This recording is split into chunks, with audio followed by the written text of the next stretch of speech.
Acaba que vocês não estavam vendo a música aí, mas, de novo, é aquela música que eu estou sempre passando e como ela me chama a atenção, porque ela fala muito dessa insistência de Deus na gente, né? E o ser humano correndo de Deus, e aí tanto a humanidade como um todo, quanto a gente individualmente, né? Correndo de Deus, e diz, como que você pode me amar tanto, sabendo que eu te deixaria, sabendo que eu fugiria se a porta tivesse aberta, sabendo que eu me frustraria, sabia que eu ia reclamar quando as coisas dessem errado, e o senhor insistindo em mim e tal. E como isso fala realmente para mim, nesse texto, nessas passagens que a gente está meditando ao longo dessas semanas aí, nesse capítulo 4, né? Porque é bem forte nesse capítulo 4, quando a gente está passando aí pelo Velho Testamento todinho, pela caminhada do povo de Israel, né? Desde o seu início em Abraão até a, a destruição dos dois, a levada dos dois reinos, né? Do Israel, os dois reinos de Israel para a escravidão e tudo. O que chama muita atenção, chega a ser cansativo, assim, semana após semana, a gente que só está aqui ao longo de 1 hora e meia, estudando resumidamente as murmurações, as reclamações, as oscilações, as demonstrações de falta de fé. Já é cansativo, eu fico imaginando Deus mesmo, ao longo de décadas, né? Ao longo de séculos, um século depois de outro século, e está lá Deus vendo a humanidade reclamando, enchendo o saco, e com falta de fé, e com ingratidão. Como isso deve ter, assim, como deve ser difícil assim para Deus, né? E é mesmo assim essa insistência dele na gente. Se, como falando, a gente só vendo o resumo, ao longo de algumas semanas já é cansativo, mas por outro lado, se a gente foca no amor de Deus, então ele até, além de deixar de ser cansativo, ou ser menos cansativo, ainda é edificante, né? E porque esse amor de Deus, ele realmente tende a nos constranger e nos mover em direção a ele, como a música fala, como uma flecha que acerta o peito da gente, né?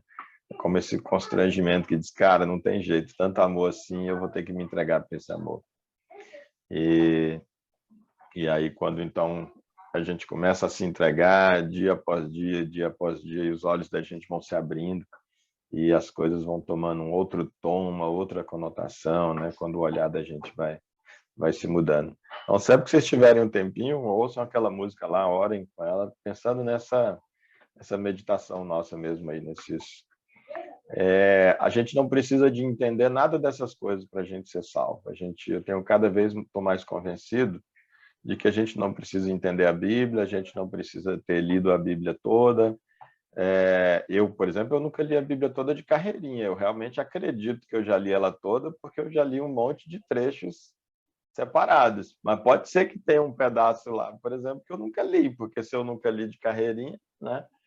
Então, assim, não que eu tenha nada contra ler de carreirinha, que não é a minha maneira de ler, né? Eu gosto mais de estudar um contexto, e como a carreirinha dela não é sequência, tem às vezes um livro que do outro não tem nada a ver com o anterior, eu gosto de estudar de uma outra forma. Às vezes eu gosto de dar um texto aqui, o outro que tem a ver com aquele que eu estou estudando, que está num outro capítulo, ou que está num outro livro, às vezes está até no outro testamento. Eu gosto mais de ler assim, por isso que o livro está escrito dessa forma. Eu acho que é a maneira que a gente tem como entender melhor quando tem essa ideia tanto cronológica quanto do sentido, né? Então, aqui no livro a gente trabalha ele está cronológico e, ao mesmo tempo, você fica pincelando coisas fora do cronológico e aplica ali que tem a ver com aquilo ali. Acho que a compreensão fica muito melhor. Mas cada vez eu estou mais convencido de que a gente não precisa entender, a gente não precisa ter lido a Bíblia toda. O que a gente realmente precisa é de se entregar para esse amor, que está aí desde sempre insistindo na humanidade, que não desiste da humanidade. Se entregar para ele. O que vai dizer se a gente se entregou para ele ou não é a vida da gente. Como Jesus falou, é o fruto. É pelo fruto que a gente conhece a árvore. Então, o que vai dizer se a gente se entregou para ele ou não é se a gente está se reunindo aqui todo domingo para estudar, ou se a gente está indo para uma igreja para estudar, ou se a gente vai de manhã na escola bíblica, ainda vai de noite no culto, e de repente ainda vai numa célula ainda no meio da semana. Hoje em dia é raro alguém que vai 3 vezes assim, hein? Eu acredito que hoje é bem raro alguém que vai de manhã, a não ser que digo que não seja da liderança, né? que vai na escola bíblica, vai no culto à noite, ainda vai numa célula, e ainda, de repente, arruma um dia para visitar alguém ainda da igreja. Eu acho muito difícil alguém que não seja da liderança, mas a Inesita, a gente viveu a época assim, né, Inesita? Que tinha, por parte dos membros, tinha dedicação, ainda tinha o culto dos jovens à noite, no sábado, e também a gente ia e tal. Eu tenho a impressão que hoje não tem mais essa dedicação, mas mesmo ela não é o que diz se a gente está salvo ou se não está salvo. O que diz se a gente está salvo é durante essa caminhada no deserto. Como é que tem sido nossa relação com Deus e a nossa resposta à vontade dele, ao mandamento dele, que é amar a Deus acima de todas as coisas e amar ao próximo como a si mesmo. Porque é pelo fruto que a gente conhece a árvore. Jesus, é pela maneira que vocês se relacionam uns com os outros e, consequentemente, se relacionam comigo, que sou pai de todo mundo, e estou em todo mundo, e estou através de todo mundo. É pela maneira que vocês vivem uns com os outros. É que vocês estão dizendo se vocês verdadeiramente estão ligados a mim ou não estão. Se vocês estão salvos ou se não estão. Se vocês estão se relacionando comigo, quando eu voltar, essa relação vai continuar pela eternidade, ou se nunca tendo conhecido vocês, eu vou dizer, apartai-vos de mim, vós que praticais a iniquidade. Então, é a vida da gente. Então, qual a utilidade disso, Emer? Qual a utilidade da gente estudar isso? Eu já cheguei a cogitar, numa época pastoreando mesmo a igreja vinculada à religião, eu cheguei a cogitar e dizer que o que a gente ensina a Bíblia, né? Para que a gente estuda a Bíblia, ensina a Bíblia? Porque eu tinha um receio, a gente corre o risco de repente, começar a imitar. Se eu leio a Bíblia, eu sei como é que o crente age, eu sei como um cristão tem que fazer, eu sei como alguém que é de Deus tem que viver, como alguém que é... Quais são as atitudes próprias de alguém que é salvo, porque todo dia o pastor está lá pregando, os líderes estão pregando, tem a escola bíblica, tem a escola de líderes, a gente acaba aprendendo como é que se comporta uma pessoa salva. A gente aprende o tom de voz do marido, aprende o tom de voz da esposa, o tom de voz do filho, a maneira do pai falar, a gente aprende que o pai não provoca ira, que o filho baixa a cabeça e obedece. A gente aprende como é que a gente não rouba, que a gente não desconta, que a gente não revida. A gente vai aprendendo que a gente não adultera, que a gente não mata. A gente aprende como é que um cristão, que é alguém que se relaciona com Deus, age. E eu pensava, meu Deus, isso é muito perigoso, porque a gente pode acabar aprendendo a fazer o que é e fazer apenas no exterior, mas não fazer porque alguma coisa aqui dentro mudou. E o meu coração pode continuar errado, mas eu estaria imitando o cristão apenas. Mas a minha vida não ter mudado. As minhas propensões aqui dentro podem continuar sendo todas e continuamente para o mal. E aqui dentro pode não ter acontecido mudança nenhuma, embora do ponto de vista do exterior, das minhas atitudes, das minhas ações, esteja tudo quase perfeito. Perfeito ninguém vai estar. Então eu tinha esse medo. E aí então eu compreendi, graças a Deus, porque senão eu teria realmente abolido o ensino da Bíblia, que, na verdade, ela tem essa utilidade, uma das grandes utilidades, por exemplo, que eu vi na época, é o quê? É da gente ter algo para confrontar, não para copiar, mas para a gente confrontar. A gente sabe o que tem que fazer, então, sabendo o que tem que fazer, se isso ainda não brota de dentro de mim, significa que naquela área eu ainda não estou na nova aliança. Significa que naquela área Jesus ainda não está habitando. Significa que naquela área Jesus ainda não dita naturalmente as regras da minha relação com ele, não dita as regras.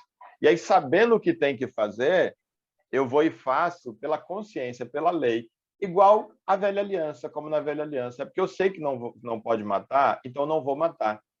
Mas quando eu vejo que eu não podendo matar, minha propensão é própria de matar, eu sou capaz de me irar a ponto de tirar a vida de alguém por uma ira, ou de dar um tapa em alguém por causa da minha ira, ou de xingar uma pessoa por causa da minha ira, de maldizê-la, então eu vou perceber, por conhecer a Escritura, que isso não está condizente, embora imitando o correto, eu vou dizer, Deus, tem misericórdia de mim, porque isso continua não sendo uma realidade nessa área da minha vida. Eu percebo ira em mim, eu percebo propensão para o mal. E dizer, Deus, eu sei que eu não devo adulterar, então eu não vou adulterar. Mas eu vou te falar, Deus, isso não está brotando de dentro de mim. Não é natural o não adultério, porque eu percebo que eu tenho uma tendência de olhar que é o olhar que leva ao adultério, que leva ao desejo, à cobiça da mulher do próximo. Então eu não vou adulterar, não é só porque eu ainda não estou com isso trabalhado na minha vida, mas por outro lado, então eu vou seguir a lei, eu não vou adulterar, como então nessa área da minha vida, como se eu estivesse ainda na velha aliança, eu obedeço de fora para dentro, é uma lei que está sobre mim, mas eu vou buscar em Deus e dizer, Deus, molda essa área na minha vida, molda o meu olhar, Jesus, molda a minha fidelidade, a minha capacidade de amar a minha esposa, o meu marido, a ponto de não desejar outra pessoa. E a amar o próximo, a ponto de não desejar a mulher ou o marido do próximo. Deus trabalha isso em mim, que absurdo, que miserável homem, que miserável mulher que eu sou. E aí, então, pedir a Deus que trabalhe isso na vida da gente e obedece de fora para dentro, enquanto de dentro para fora isso ainda não é uma realidade. Agora, o que diz se nós, de fato, somos de Deus ou não, é se de dentro para fora isso está sendo a realidade. Isso não acontece da noite para o dia, nem do dia para a noite, mas de repente você, depois de meses, anos, você olha para trás e você diz, caramba, aquela propensão que eu tinha eu não tenho mais. Ou eu estou percebendo que ela está diminuindo. E aí você percebe que, de fato, está caminhando com Jesus. Não é se você nunca mais tem propensão para o mal, porque senão nenhum de nós alcançaria isso. Mas o que importa é que a gente realmente esteja no caminho e que a cada vez que nós tivermos o discernimento pelo Espírito de que tem uma nova área na vida da gente que precisa ser trabalhada, que não está conforme, ou que tem uma área na vida da gente em que a gente tem que aprofundar ainda mais nisso, nesse crescimento dos valores do reino, e deixando o Espírito Santo com seu amor fluir naquela área da gente. Enquanto a gente estiver no caminho, a gente tem a vida. Porque Jesus disse, eu sou o caminho, a verdade e a vida. Então, se eu estou no caminho, eu já tenho a vida.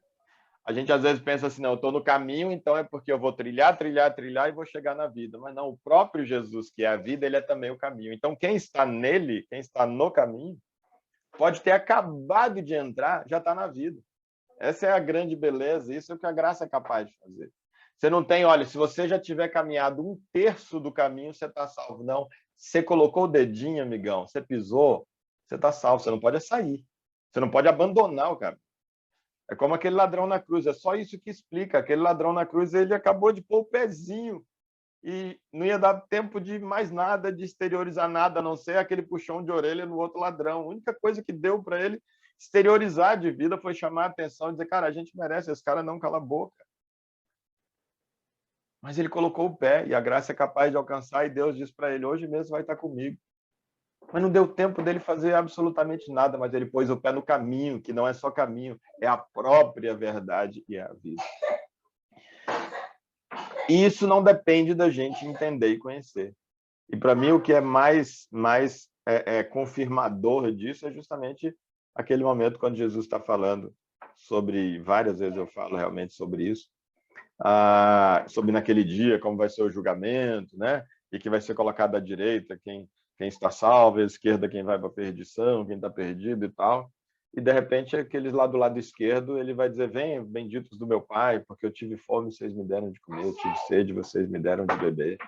Eu estive nu e vocês me vestiram, eu estive preso, vocês me visitaram, eu estive doente, vocês me assistiram. Ou seja, Jesus está dizendo, eu vou dizer para as pessoas assim, a maneira como vocês se relacionaram comigo na Terra, ela evidencia que a gente tinha uma relação. E eles vão dizer assim, mas quando é que a gente te viu, Jesus? Desculpa aí, assim, quando a gente te viu nessas situações e a gente te assistiu e cuidou de você? Ele diz, olha, toda vez que vocês fizeram por um dos meus pequenininhos, vocês fizeram por mim. Então, o que ele está dizendo é que tem gente que vai fazer essas coisas, que são próprias do fruto do Espírito, são a confirmação de que a pessoa, de fato, está nele, mas está fazendo sem consciência porque aprendeu na cartilha. É porque o Espírito Santo está habitando ela e ela está praticando aquelas coisas. Mas aí você está fazendo inferência que tem a ver com o Espírito Santo. Não, a Bíblia diz, Tiago vai dizer que o fruto do Espírito é amor. Só quem tem o Espírito Santo de Deus pode amar verdadeiramente. O resto só pode imitar, com outras motivações que não seja do amor. Em 1 Coríntios 13, Paulo vai dizer que se eu posso fazer tudo, dar tudo para os pobres, vender tudo que eu tenho, dar para os pobres, entregar meu próprio corpo para ser queimado vivo em favor de alguém, se eu não tiver amor, não vai ter utilidade alguma. Ora, se não vai ter utilidade alguma, não vai me levar para o céu. Então, não é o fato de ter dado comida para quem tinha fome, bebida para quem tinha sede, visitado quem estava preso, assistido quem estava hospitalizado, roupa para quem estava nu. Não, não é o fato em si, mas é de fazer isso por amor. Porque Paulo falou que se fizer isso sem amor, não vale. E o que Jesus está dizendo ali é o quê? Que quem fez essas coisas, valeu. Esses que fizeram o que estão do lado direito, ele diz, valeu. Aliás, até acho que eu falei errado esquerda aquela hora. Aqui está do lado direito, então valeu. E aí, a questão, então, é que eles, talvez não tendo aprendido igual a gente, de repente, agora, porque aprendeu, vai procurar fazer com essa consciência, e pode sim ligar as duas coisas, ter a consciência e, ao mesmo tempo, ter, então, o espírito que está movendo, mas pode ter gente que, na simplicidade da vida dele, e no encontro, numa simplicidade que teve com Deus, uma religião, às vezes, que a gente nem imagina, e ele teve um encontro real com Deus, e sincero, e desenvolve um relacionamento com Deus através do Espírito Santo, porque o intermediário que existe, sem o qual ninguém pode ser salvo, não é a religião e nem a Bíblia, é Jesus, é o único intermediário. Então, essa pessoa pode estar lá, numa simplicidade dela, de fato, desenvolvendo um relacionamento com Jesus através do Espírito Santo de Deus, porque não tem como você desenvolver um relacionamento com Jesus que não seja através do Espírito Santo, porque ele falou, eu estou indo, mas eu vou mandar o Consolador, o meu Espírito, para poder continuar com vocês, eu vou estar com vocês através dele, então também não tem como, mas o intermediário, então, é o quê? Jesus através do Espírito Santo, é a relação com ele, e não com a religião, embora a gente possa ter muita coisa boa na religião, né? E que possa nos ajudar muito, mas ela não pode ser intermediária, não pode ser através dela, ela não pode ser condição, e nem mesmo a Escritura, nem mesmo a Bíblia. Pode ter uma pessoa que em algum lugar e que ela nunca teve a oportunidade de ter acesso à Bíblia, mas que de alguma forma Jesus a alcançou e ela de fato se relaciona com o Espírito Santo de Deus. Então, por que a gente está estudando isso? Para que esse livro? Para que a gente gastando esse tempo da gente? Bem, uma que eu acho extremamente prazeroso a palavra de Deus, quando a gente vai, essa ideia nossa de conhecer a nossa origem, o nosso propósito e o nosso destino, à luz da Bíblia, e vendo como, de fato, a Bíblia toda fala uma mesma coisa, e confirmando que a nossa origem está no amor, o propósito da gente está no amor e o nosso destino no amor. Pela minha maneira de ser, eu acho muito mais legal ver como tudo faz sentido. E aí, então, procurando, buscando a graça de Deus para, no meu dia a dia, conseguir ter moldado por ele as minhas várias áreas para ir cada vez mais podendo cumprir esse propósito. Quando eu tenho essa consciência, para mim é muito mais legal, e eu vou estudando isso, eu sou apaixonado nisso, né? E também porque, como a gente viu, nós temos fases no conhecimento de Deus, e para muitos de nós, então, embora lá, como a gente viu na introdução, embora não necessariamente todo mundo passa por aquelas fases, mas o conhecimento de Deus pela Escritura, quando a gente conhece a natureza dele, a gente conhece o que aconteceu, essa insistência dele na humanidade, o propósito que a humanidade tenha sido feita e tal, isso, então, nos ajuda a invocar agora um Deus conhecido, que antes a gente invoca um Deus desconhecido. Eu não sei quem é, não sei de qual religião que é certo. Eu sei que tem que ter um Deus superior que tenha feito tudo isso, e eu estou invocando esse Deus. Mas agora, com o Evangelho, conhecendo a Escritura e o propósito dele, etc., e a natureza dele, eu tenho como invocá-lo agora com essa consciência de quem ele é, um pouco mais no meu intelecto. E então passa essa fase da invocação consciente, e agora, então, não mais aquela invocação que às vezes acontece muito abstrato, ou aquela invocação que acontece baseada na teologia da prosperidade, por exemplo, que tem o seu lugar, né? Ela tem o seu lugar. Eu estou precisando de alguma coisa, então eu vou para Deus. Ela tem o seu lugar. É uma fase, naturalmente, isso pode vir como uma fase. Eu estou doente, eu vou para Deus. Estou na necessidade do meu casamento, eu vou buscar Deus. Eu vou para a igreja, eu estou precisando de um emprego. A questão é que essa relação não pode continuar nisso, e ela tem que evoluir para um outro nível, que agora a minha relação com Deus é por Deus, é pelo que ele é, e não tem a ver com o que ele pode me dar. Tá dando para ouvir bem com o microfone? Não tá atrapalhando não, né? Mesmo com o Benjamin ali, tá tranquilo, né? Carol tá tranquilo aí, tá? Não pode deixar ele tranquilo. Então, é isso. Eu acabei me alongando, mas assim, a gente deixar bem claro isso, e eu sei que vocês têm claro, mas só para a gente reforçando a gente, não é o conhecimento, mas que belo. Como Jesus fala em, salvo engano, João 6, ele diz, vocês examinam criteriosamente as Escrituras porque vocês acreditam que elas contêm a vida eterna. Ele está dizendo, vocês querem a vida eterna, e para vocês alcançarem a vida eterna, vocês estão estudando criteriosamente a Escritura.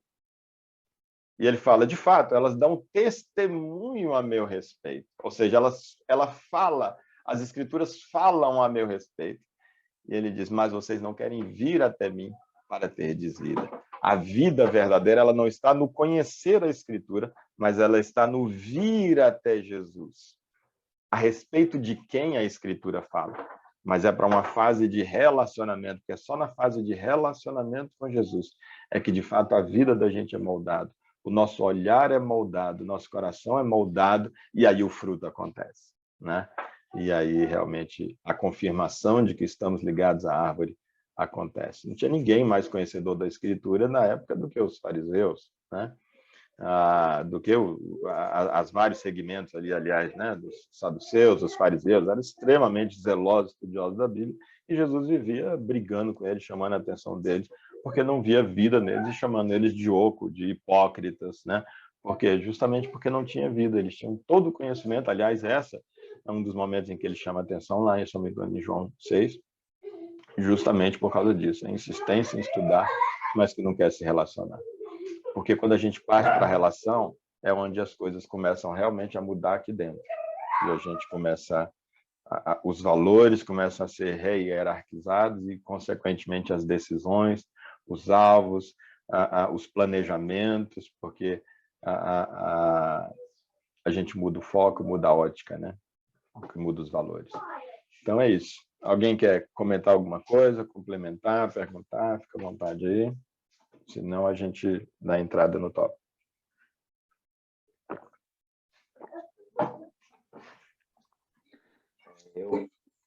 Eu mesmo, eu me sinto muito alegre, né, em poder estar compartilhando esses momentos de ensinamento com vocês, porque, embora essa questão do conhecimento, né, da palavra de Deus, a gente tem a oportunidade de buscar, né, buscar a Deus de forma mais aproximada, né, com devocional e nosso dia a dia, né, nas pequenas coisas, e isso tem sido muito importante, né?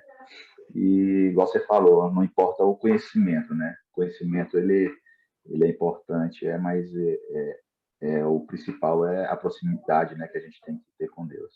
Então, eu mesmo tenho buscado me policiado para poder estar buscando, né? Em pensamento, no dia a dia, a gente tem que estar buscando, tem que estar, de alguma forma, colocando para Deus as nossas vontades, os nossos sentimentos, né? E buscando aí o ensinamento, a vontade de Deus, né?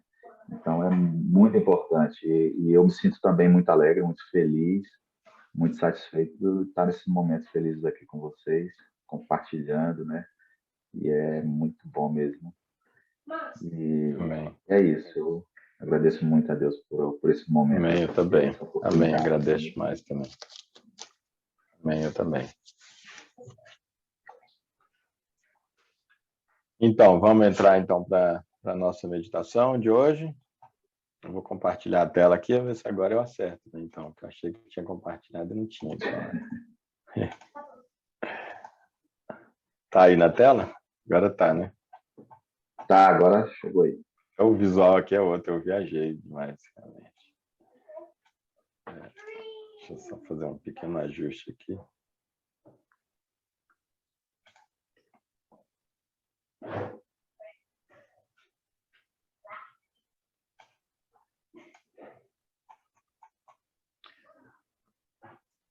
Então, a gente está nesse capítulo 4, né? E o tema dele é esse, a lei e os profetas, e buscando justamente aí essa leitura como sombra desse restabelecimento do propósito de Deus para a humanidade, né? Então, a gente passou pela apresentação do capítulo, né? Aí passamos pelo o tópico 9, que falou então da multiplicação do mal e como Deus, então... Isso que eu falo que eu lembro sempre dessa música, essa insistência de Deus, né? Então, teve o mal multiplicou lá no ano, por volta do ano 1500, né? 1500, 1600, e aí Deus, então, tem que destruir a humanidade com o dilúvio, e aí Deus vem, então, escolhe, né, Abraão para começar um povo a partir de Abraão, para ser essa ilustração, esse desenho, essa sombra, né? Como Paulo vai traduzir o povo de Israel para a gente, como sendo sombra, como sendo essa maquete de coisas que haveria de ver, como sendo sombra do real, que é o Israel espiritual, né? No tópico 10, nós vimos, então, a escravidão do povo de Israel, né? Como eles entram, então, vão para o Egito e lá se tornam escravos e passam 400 anos lá como escravos. E vimos a Páscoa, que foi a cerimônia, então, da saída depois dos 400 anos, a última praga lá, no momento da última praga, Deus institui, então, a lei da Páscoa lá, a cerimônia da Páscoa, para eles todos os anos estarem, então, se lembrando de como Deus, com mão poderosa, tirou eles da mão de Faraó, e de maneira que a Páscoa tem para nós cristãos também esse sentido, né, dessa lembrança de que Deus tirou o povo de Israel, o Israel físico lá, mas simbolizando que com mão poderosa nos tirou das mãos, das garras do faraó verdadeiro, que é Satanás, né, e nos propiciou essa saída em direção à terra prometida, à nossa eternidade com Deus, né? Vimos no tópico 11 a peregrinação pelo deserto e o propósito da lei, né? Então vimos as desobediências no deserto, né? A correlação da desobediência, a questão dos bodes ali, né? Os dois efeitos do sacrifício de Jesus, o propiciatório e o expiatório, né? E como eles, às vezes, esses dois efeitos, eles explicam tanta coisa que às vezes a gente tem contradição e tem dificuldade na Bíblia e acha que é contraditório porque não entende, começa a fazer teologias isoladas porque não admite esses dois efeitos e cada um tem o seu momento, tem o seu papel. Vimos sobre o propósito da lei, né? Da lei lá de Moisés, né? Da lei ao povo de Israel, algumas das finalidades dela. Uma delas, que para mim tem um sentido muito forte, é essa de que é uma imitação daquilo que naturalmente se teria como resultado se tivéssemos o Espírito Santo habitando em nós. Ou seja, se o amor fluísse naturalmente de dentro para fora, a gente não precisaria de lei. Então, a lei de fora para dentro, ela tenta imitar minimamente isso. O Fábio, como autoridade policial, ele sabe muito bem disso, né? É muito mais nítido disso a percepção, na medida em que lida com qualquer tipo de infração, tem certeza, qualquer violação da lei com que ele se depare no seu dia a dia, que ele sabe que se a pessoa tivesse o amor de Deus dentro dela e tivesse agindo de acordo com esse amor, absolutamente nenhum dos crimes com os quais ele deparou até hoje, em toda a sua carreira, nenhum deles teria sido cometido por ninguém. Então, a gente precisa das leis porque o ser humano perdeu a capacidade de naturalmente agir com amor com o seu próximo. Aí a lei tem que ir servindo como limites da nossa falta de amor, como bloqueios, como regras, para a gente tentar minimamente imitar o amor. Por isso que eu digo que, então, enquanto a gente não está, e nas áreas em que nós não estamos fluindo nesse amor, a gente tem que observar, é como se a gente, embora a lei não seja para nós, a gente está sob a égide da velha aliança. E aí, sabendo que o que é o certo fazer, a gente deve fazer o certo, mesmo que esse certo está sendo imposto de fora para dentro através da lei. Seja a lei de Deus, seja a lei dos homens, né? Agora, naquela área, e na medida em que agora o Espírito já está agindo em mim e a lei de Deus está plantada no meu coração como prometido, nessa área, e na medida em que isso acontece, eu não estou mais sujeito à lei. Eu não preciso mais dela, a finalidade dela era imitar, e agora eu não só cumpro ela, como eu vou muito além, porque quando ela vem de dentro para fora, ela excede os preceitos da lei, como o próprio Jesus falou. E exatamente por isso ele diz que quem ama cumpre toda a lei. Por quê? Porque se o amor vem de dentro para fora e a lei é uma tentativa de imitar o amor, é óbvio que quem ama vai exceder e não tem que se preocupar com lei, não está sujeito à lei. Agora, quem não naturalmente ama, então está sujeito à lei, né? E tem que procurar obedecê-la. A peregrinação, então, pelo deserto e a desobediência, então, à lei. Vimos ainda a continuação, né, desses monte de desobediências ali do povo. E, aliás, esse aqui eu acho que é hoje, né, que a gente vai ver, capítulo 12. Não é isso? Acho que a Inesita que lembra melhor aí, que nunca falta, acho que é essa aqui. Eu estudei hoje, eu meditei hoje aqui, de manhã, como sendo esse daqui. Essa continuação da peregrinação e a desobediência à lei. Me corrija aí se eu estiver enganado, Inesita. Então, o texto que a gente tem para memorização hoje é esse: aquele que habita no esconderijo do Altíssimo, à sombra do Onipotente descansará. Direi do Senhor, ou seja, a respeito do Senhor: Ele é o meu Deus, o meu refúgio, a minha fortaleza, e nele confiarei. Realmente, quão feliz, né, aquele que tem como sua habitação, tem como seu esconderijo o próprio Altíssimo, né? Você está ali, o Altíssimo, e você está escondido nele, você está protegido por ele, você está atrás de... Cara, essa pessoa não tem nada para atingi-lo, né? E a sensação de tranquilidade, independente do que aconteça, sabendo que esse, atrás de quem, né, e à sombra de quem eu descanso, e atrás de quem eu habito e me escondo, ele é o meu Deus, é o meu refúgio, é a minha fortaleza, e eu, portanto, confiarei nele. E essa pessoa é aquela que tem condições de, independente do que esteja passando, do que esteja acontecendo, é capaz de descansar, é capaz de permanecer incólume psicologicamente, porque sabe que o seu Deus não dorme, que o seu Deus não há de abandoná-lo, né? E por isso o Salmo 23 vai dizer que, a ponto de você pode estar andando pelo vale da sombra da morte, não vai ter medo de nada. Por quê? Se uma pessoa, para saber que está andando pelo vale da sombra da morte, não ter medo, só alguém que realmente sabe em quem habita e sabe atrás de quem ou em quem está escondido, né? Então, a peregrinação então, no deserto, essa continuação. Eu vou ler e vocês ficam à vontade para poder interromper, complementar, perguntar, tá bom? Vamos fazer desse jeito que essa dinâmica que a gente mudou de ir fazendo a leitura. Após, então, o episódio da murmuração pela falta de carne e da praga dela decorrente, estando os israelitas no deserto de Parã, em Cádiz, Deus ordena que Moisés envie, aspas, um homem de cada tribo em missão, eram 12 tribos, né?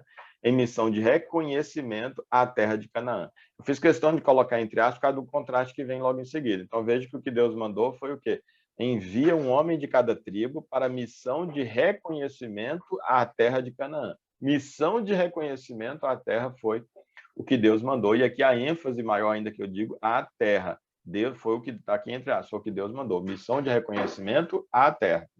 Moisés, então, seleciona 12 homens, mas, ao transmitir-lhes a missão de espionagem, acaba por desviar o foco dos espias do, aspas, reconhecimento à terra, que foi o que Deus mandou fazer, dizendo, agora, então, Moisés, observai, ele dizendo para os 12, observai como é a terra, beleza, isso aqui é como Deus tinha mandado, só que aí ele acrescenta, como é o povo que habita, Deus não mandou fazer reconhecimento de povo, mandou fazer reconhecimento de terra.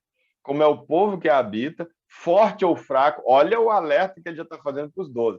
Vê lá se eles são fortes ou fracos. Deus não mandou ver se é forte ou fraco, porque não interessa se é forte ou fraco. O negócio de Deus é vai lá fazer o reconhecimento da terra. Vai lá ver onde é que eu vou colocar vocês. Vai lá ver a terra que eu prometi que vai ser de vocês. Aí, então, o ser humano, né, falho como nós, na hora, então, o líder, né, que todos nós estamos sujeitos. Você imagina se Moisés, que é o cara, o líder, comete um equívoco desse, imagina qualquer um de nós, né? Então ele vai lá, olha, vê o povo, vê se o povo é fraco ou forte, se é escasso ou numeroso. Deus lá dá bulhufas, está ligando, se lixando para ser muito ou pouco quando ele precisa fazer alguma coisa, ele tem a menor diferença. Se a terra em que vive esse povo é boa ou ruim, isso aqui sim, Deus, tudo bem, mandou a parte da terra, né? Se as cidades em que moram são cercadas por muros ou fortificadas, Deus não mandou ver isso. Mandou ver a terra, não mandou ver se tem fortificações para entrar na terra. Porque Deus derruba a fortificação se ele disser que vai entrar e que vai dar, né? Então, a meu ver, Moisés acaba já justamente dando tirando o foco do que era para ser ali. Você vê, o cara... Pô, mas quem é você para falar assim de Moisés? Não, é que Deus é assim, Deus registra na Bíblia, mesmo os equívocos das pessoas mais extraordinárias que tem. Porque mesmo eles precisam da graça. Não foi porque eles eram os caras 100%, eram perfeitos. Não é por causa disso, não. Eles falhavam. E aqui a gente pode ver como nós estamos sujeitos, e a gente tem que ter muito esse cuidado. Porque é o que eu costumo dizer, quando você abre a Bíblia, e numa célula, está lá uma célula, eu aqui, por exemplo, nessa reunião virtual, aqui eu não estou com a Bíblia literalmente aberta, mas vocês sabem que, ideologicamente, eu estou com a Bíblia aberta, não é? Essa é a ideia. Porque o nosso combinado aqui é que eu vou compartilhar a Bíblia. Então, eu estou compartilhando o livro, mas é o quê? Baseado na Bíblia, estou citando os textos. Então, isso tem um peso para vocês muito grande quando eu estou aqui nessa posição falando, tendo como base a Bíblia, que é o quê? A palavra de Deus. Então, o que eu estou fazendo é transmitindo a palavra de Deus. Há um risco muito grande quando, então, nos meus equívocos, eu estou sujeito a eles e eu os cometo, porque você pode justamente pegar o que eu digo que seja equívoco, que até foi uma brincadeira minha, alguma coisa, e tomar como sendo palavra de Deus também. E se tiver errado, te fazer muito mal. Então, a pessoa está na igreja e ela vai lá, ela vai compartilhar a palavra, ela abre a Bíblia ali, né, e vai fazer um comentário, ela lê a Bíblia e vai fazer um comentário sobre aquilo. Se ela faz um comentário, uma interpretação equivocada sobre aquilo, ela está dando a interpretação da palavra de Deus. Ela está dizendo, olha, o que Deus quis dizer é isso, e ela traduz. É isso que uma pregação é. E você não só lê ali, é porque entende que, olha, eu vou precisar explicar algumas coisas aqui para o povo. Aí você lê e explica. Quando você explica, você está dizendo assim, olha, o que Deus quis dizer aqui foi isso. Olha o perigo se a gente se equivoca nisso, né? Ou se a gente dá uma ênfase diferente daquela que era para ser dada. Olha que a tragédia que aconteceu, que talvez pudesse ser evitada. Talvez se Moisés tivesse, na verdade, se limitado ao que Deus mandou e focado no que Deus mandou, talvez não teria acontecido, ou talvez mais que dois tivessem se safado, né? Que só se salvaram, como a gente vai ver adiante, sabe o quê? Só Josué e Caleb. Só os dois é que mantiveram o foco na terra e mantiveram a fé. Mas vai que 3 ou 4 podia, de repente, se não tivesse tido esse alerta ali, já Moisés chamando a atenção para ver, e aí, ó, olha lá, ver se o povo é forte ou fraco, ver se tem muro, ver isso e aquilo e tal, ver, ou seja, ver se a gente vai ter dificuldade de entrar, em outras palavras, é isso que ele está dizendo. Ver se vai ser fácil ou difícil quando você traz o foco para o exército, para as pessoas, para as fortificações, etc. Então, esse risco é muito grande. E eu tive uma situação pessoal, e acho que já compartilhei com vocês, que foi quando eu fui acometido de poliomielite, né? A minha paralisia. Meu pai, então, era pastor já, e ele tinha um trabalho de cura e libertação no Gama. E aí ele foi, então, visitar um missionário, não sei se em Ceilândia, uma cidade dessa, que trabalhava com cura e libertação e tal, e ele foi visitar. Eu não tinha ainda paralisia, não tinha nada. Como ele tinha essa pegada do Ministério de Cura e Libertação, e ele, então, foi ver um colega que trabalhava nessa área, que estava lá. E aí, de repente, termina o culto e tudo, e ele vai fazer a oferta lá, levantar a oferta ao missionário. E aí o papai disse que ficou constrangido, disse, nossa, eu estou com tão pouco aqui, tipo, constrangido de dar, porque era muito pouco, né? E aí, nossa, e aí a pessoa apelando, quem dá tanto, vem cá, quem dá tanto e tal, tipo aquelas maneiras mais apelantes ali, e ele constrangido, porque ele tinha tão pouquinho. E, de repente, esse missionário que estava lá fazendo o apelo, de repente ele diz assim, você foge de dar aqui, ou seja, de dar a oferta que ele estava levantando, né? Você foge de dar aqui e você vai dar nas farmácias, vai dar nos hospitais. Aí meu pai, já consigo, pensou, o cara está me ameaçando, está dizendo que se eu não der, eu vou ficar doente, eu vou para o hospital. Não, agora que eu não dou, agora não é nem porque é pouco, agora eu não dou. Ele decidiu não dar mais, porque isso aí nada a ver, não é assim que a gente pede oferta. E foi embora. Então, pegou o ônibus, quando ele está chegando no Gama, então, lá na parada, logo a gente morava na entrada do Gama, na quadra 2 do leste, quando ele, então, está chegando na parada de ônibus, que ele, de dentro do ônibus ainda, ele já viu o telhado da casa onde a gente morava e viu uma nuvem cinza sobre a casa. E ele percebeu que tinha alguma coisa estranha ali acontecendo, ou que tinha acontecido. E aí, quando, então, ele chama na porta e diz que o Hamilton foi abrir, e aí, acho que o Hamilton ou o Wilton, e aí diz, papai, mamãe voltou do hospital, e ele achando que era com outro meu irmão mais velho, que estaria com alguma coisa e tal, e que teria sido isso. E aí depois, então, quando ele vai ver, era, na verdade, ela tinha voltado, era comigo, e eu tinha sido diagnosticado, aliás, acho que eu tinha ficado, e ela voltou, eu fiquei no hospital, no Sara Kubitschek, fui diagnosticado, então, com paralisia infantil. Então, olha, meu pai, então, ele passou por uns dramas nesse momento, né? E achando que Deus tinha, né, colocado, e fez uma oração forte, se eu não for curar meu filho, então mata e come, né? Dentro dele ele estava dizendo isso, embora tenha dito leva, se eu não for curar meu filho, leva, porque ele ficava imaginando um filho ali com a deficiência e tal, que não pudesse fazer as coisas. Eu estava, quando ele me viu, eu estava todo imobilizado, porque estava amarrado, né? Os braços, as pernas, para não engenhar, porque às vezes a paralisia ela vai fazendo com as pernas, principalmente as pernas, ela vai torcendo. Então, o Sara, como já foi no início, então deixa as pernas amarradas, os braços amarrados, para, enquanto está na fase mais forte ali, não acontecer isso. Então, eu não mexia realmente nada. E ele achou, então, que seria assim, que seria paraplégico ali, que teria, e independente mesmo que fosse, né? Mas, se imaginar meu filho assim e tal, então é melhor que sou leve. Aí, então, ele orou, se eu não for curar, então leve meu filho, mas ele disse que dentro dele ele estava falando, era, então, se não for curar, mata e come. Inconscientemente, creio eu, era ainda essa correlação, embora ele não tenha afirmado isso, com isso que o cara fez, e de repente, como se de fato Deus tivesse ou feito ou permitido pelo fato da oferta. Então, o que eu penso, o que eu imagino é o seguinte: imagina a pessoa estar lá recolhendo a oferta. O diabo sabia que meu pai estava lá, o objetivo dele é matar, roubar e destruir. Ele quer acabar com a gente. Meu pai é um pastor, ministério, cura e libertação, e está lá então com ele. E o diabo está vendo no hospital, ou tem um outro diabo que manda o recado para ele no hospital, né? A comunicação deles como for, ou se é porque eles se locomovem com muita agilidade, não me interessa.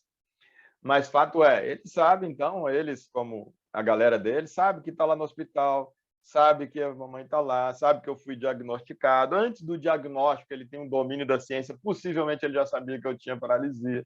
Né? O diabo tem um conhecimento científico milenar, né? No mínimo milenar. Então, ele sabia, e de repente, então, quando alguém que está com a Bíblia aberta, falando em nome de Deus, e se permite um pensamento que vem, porque os nossos pensamentos podem ter origem própria, origem em Deus ou origem no mal, no diabo, nos seus anjos, e um pensamento, sem eu ter o cuidado de qual é a fonte, e eu verbalizo isso em estando falando em nome de Deus, olha o perigo disso. Porque você assimila como sendo palavra de Deus, né? Então, uma pessoa mais fraca ali, que não fosse meu pai, alguém bem alicerçado na fé, poderia ter abandonado a fé, abandonado Deus, se realmente não conseguisse ter esse discernimento. Com quantos isso já não aconteceu? Né? De abandonar Deus e abandonar a fé porque alguém falando em nome de Deus falou alguma besteira. E era um extra, né? Era um plus. Então, você vê, a gente está muito sujeito a isso. Então, é muito importante que a gente tenha essa consciência e que, se a gente abre a Bíblia, nunca achar, sempre deixar claro para as pessoas, dizer: eu sou falho, eu erro. Vocês fiquem à vontade para contestar, para a gente pensar junto. Amanhã eu posso evoluir nesse pensamento e vem a gente conversa de novo. Né?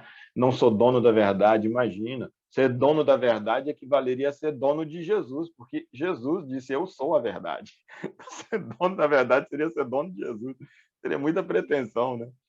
Então, a gente tem que ter essa humildade, deixar isso claro, e, ao mesmo tempo, muito cuidado, então, quando a gente está falando nessa condição, quando o momento da reunião, do encontro, é com essa pegada e a gente está falando como sendo, transmitindo a palavra de Deus. Porque, então, quando Moisés chega diante do povo, ele está ali para transmitir a vontade de Deus. Ele diz: olha, Deus mandou selecionar 12 de vocês, e é para vocês irem fazer o reconhecimento à terra. E aí ele acrescenta: e veja se o povo é forte ou fraco, veja se ele é escasso ou numeroso, e veja se tem muito muro lá, se são fortificadas as cidades ou não. Então, ao cabo de 40 dias, os espiãs retornaram, eles passaram 40 dias lá nessa análise, retornaram da exploração da terra, trazendo um cacho de uva carregado por 2 homens e pendurado numa vara. Isso aqui era o que Deus tinha mandado fazer. Vai ver a terra? Que ele tinha já dito desde lá atrás, quando ele chamou Moisés para conduzir o povo, ele já tinha dito que era uma terra muito rica, era uma terra onde tudo se plantava, dava, e que as coisas eram, né, frutos muito bons. Então, um cacho de uva tinha que ser carregado por 2 homens. Para ter ideia do poder dessa terra, da qualidade dessa terra. Isso é que era para ser. Entretanto, né? Por que o entretanto? Porque ele mandou eles verem outras coisas também, não só o que Deus tinha mandado. Talvez, e aí, claro, isso que eu estou dizendo, talvez ia dar os mesmos 10-2 que deu. Aqui é uma inferência minha, talvez, influenciados em parte pelos próprios acréscimos de Satanás, eis o relatório prestado por 10 deles. Fomos à terra à qual nos enviaste. Na verdade, é terra onde também emana leite e mel. Eis os seus produtos. E aí, de fato, como Deus tinha prometido, que era uma terra que emana leite e mel. Contudo, o povo que lá habita, e Moisés tinha dito, veja o povo, se é poderoso, se é fraco, é poderoso. As cidades são fortificadas, muito grandes. E puseram-se a difamar diante dos filhos de Israel a terra que havia observado. Aspas, eles então dizendo, a terra para a qual fomos em missão de reconhecimento é terra que devora os seus habitantes. Olha o pavor que eles ficaram. Todos aqueles que lá vimos são homens de grande estatura. Lá vimos gigantes, os descendentes de Enac, diante de quem parecíamos a nós e a eles gafanhotos. A gente diante deles era como se a gente fosse como se eles fossem gafanhotos e eles fossem consumir a gente. Então, olha o nível de pavor que eles estavam. Então, diz, toda a congregação então passou a gritar. Olha a influência agora, 10. Esses 10 que, a partir do que o próprio Moisés mandou eles verem se era povo fraco ou forte, etc. E ele vai lá e eles dão esse relatório, e eles mesmo com medo, e passam medo também para o povo. E toda a congregação, então, passou a gritar e chorou muito aquela noite. E reclamaram contra Moisés e Arão, dizendo, antes tivéssemos morrido no Egito. Olha a influência. Antes morrêssemos todos nesse deserto. Antes tivesse morrido no Egito e nem saísse. Antes, tendo saído, morresse no deserto, que agora a gente sai lá e cai na mão desse povo perigoso desse jeito. Você vê, esquece tudo por causa de um relatório, esquece a mão poderosa com que Deus tirou eles, esquece todas as promessas desde Abraão, esquece o que aconteceu já ali através de José, esquece a mão poderosa com a qual tirou eles do Egito, esquece a mão poderosa com a qual os estava conduzindo pelo deserto, mas por apenas um relato e da promessa de Deus de dizer, eu vou dar para vocês uma terra que manda leite e mel, vocês vão morar lá, vocês vão destruir todos os habitantes de lá e ela vai ser de vocês, uma promessa do próprio Deus. Mas agora, diante então desse relatório, o que acontece?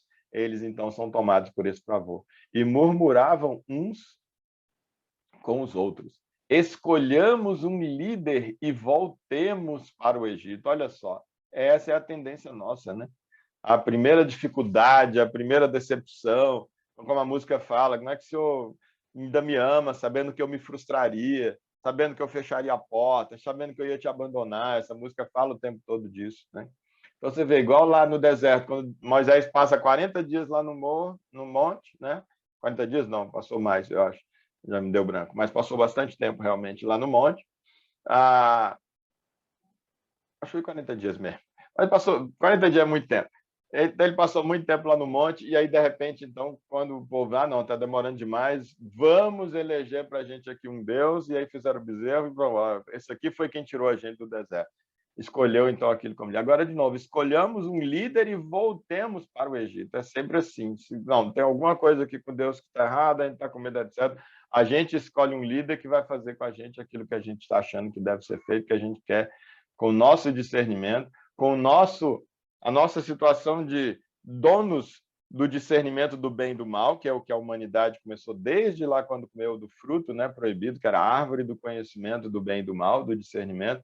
Então, agora, como então, o ser humano sempre vai ter essa tendência de querer discernir ele próprio o que é melhor ou não, e embora Deus tenha dito, independente de quem seja lá, eu vou colocar vocês lá, não, o meu discernimento é que se eles são fortes e poderosos e fortificados, era melhor a gente ter morrido no Egito, era melhor ter morrido no deserto, mas agora o melhor é a gente eleger alguém para levar a gente de volta para a escravidão, mas de maneira nenhuma a gente tentar entrar nesse lugar que Deus está dizendo que vai levar a gente com vitória.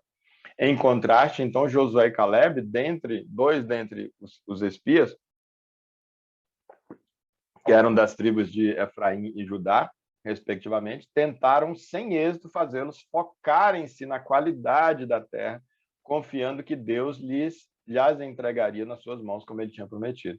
Então, quando eles começam ali, assumem a palavra e tentando encorajar o povo, focar na terra e tirar o foco do povo, das fortificações, então o povo já estava quase avançando ali em Josué e Caleb para matá-los a pedradas, quando a glória do Senhor surgiu sobre a tenda do encontro e Deus falou a Moisés: até quando este povo me desprezará? Como ele estava falando, como é que é para Deus, né? Ao longo de séculos, milênios, vendo a humanidade ali, essa insistência, esse coração duro, essa cerviz dura, insistindo em desobedecer, insistindo em não acreditar, né? Como é isso para Deus, que a gente cansa só de ficar lendo o resumo do relato do que aconteceu. Imagina para Deus vendo, e não só nas atitudes, mas vendo nos corações, e que tem tantas atitudes de desprezo da humanidade para com Deus, que nunca chegaram a ser transmitidos, traduzidos em atitudes, mas Deus também sonda o coração. Então, até quando este povo me desprezará? Até quando recusará crer em mim? Olha a correlação do desprezo com a falta de fé, né? Apesar dos sinais que fiz no meio deles, vou feri-los com pestilência e os aniquilarei. De ti, contudo, falando com Moisés, farei uma grande nação, muito mais poderosa do que esse povo. Então, dizer, porque Deus ia cumprir a palavra dele. Existem palavras para lá, para Abraão, para Isaac, para Jacó. Existe promessa desde que o ser humano, então, quando o ser humano cai, e ele, então, quando ele vai falar sobre a punição ali para a serpente, e ele diz para a serpente, muitos, então, dizendo que ele já seria uma alusão ao próprio nascimento de Jesus, e que, então, ele teria, quando teria sido profetizado, então, já lá no capítulo 3 de Gênesis, quando ele diz que o filho da mulher pisaria a cabeça da serpente, né, o filho do homem. Então, de que já faria a referência ali ao nascimento de Jesus e que pisaria, então, não a cobra mesmo ali, literal, mas o espírito que estava por trás daquilo ali, que era o espírito maligno. Então, você vê, já tinha tudo, algo, não é porque isso aqui deu errado que Deus desistiria, mas a ideia então dele é, eu faço um ajuste aqui, você é também descendente ali da galera, e eu, a partir de você, eu faço uma nova nação aqui, muito mais forte, a gente vai dar seguimento em todos os planos, mas eu vou matar todo mundo. Mas aí Moisés novamente intercede, e Deus lhe ouve, quanto a aniquilar todo o povo, porém determina que nenhum dos que presenciaram a glória de Deus e contemplaram os sinais miraculosos no Egito e no deserto, e ainda assim desobedeceram, deixando de ouvir a sua voz, 10 vezes, lá no texto fala quantas vezes foi que deixaram de ouvir, até esse momento aqui, e daqui para frente ainda tem 40 anos ainda de caminhada, né? Chegaria a ver a terra prometida sob juramento dos seus pais. E aí, então, ele acrescenta: eis que eu vivo e por meu nome juro que vos tratarei exatamente de acordo com as vossas petições.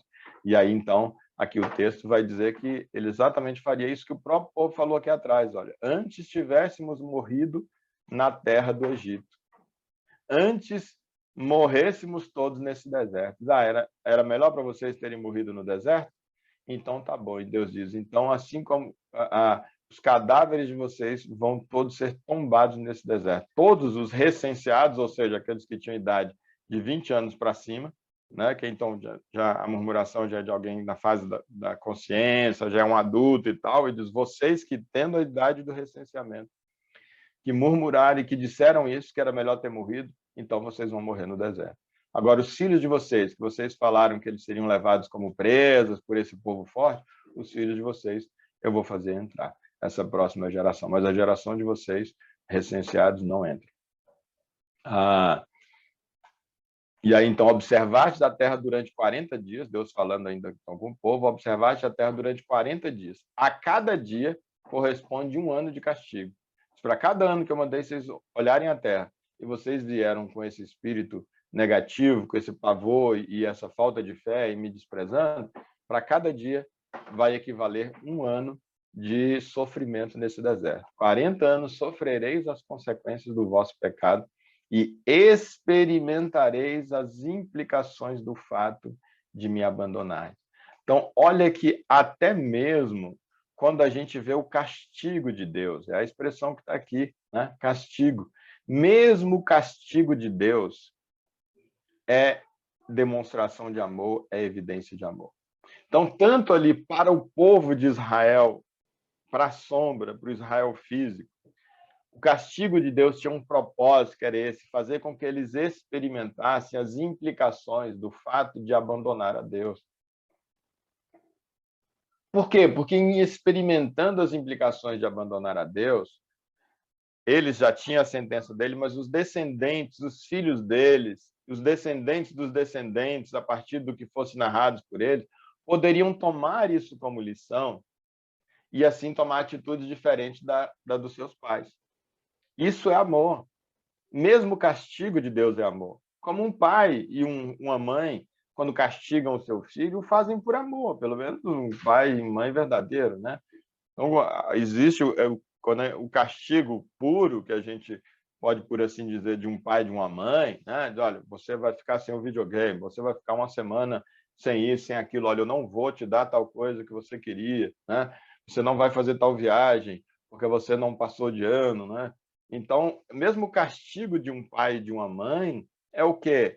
É para eles aprenderem, diz, olha, se você não faz o que eu estou dizendo, eu sei o que é bom, tem consequência, você vai pagar por isso, não vai ser uma coisa legal e tal. É tentando fazer com que eles aprendam as coisas boas que a gente tem para ensinar para eles, porque eles ainda não têm o conhecimento que a gente tem. Claro, a gente é limitado e a gente se equivoca, mas Deus não, Deus é perfeito. O ensino de Deus nunca é equivocado, como o de um pai e de uma mãe, de fato, pode acontecer de se equivocar.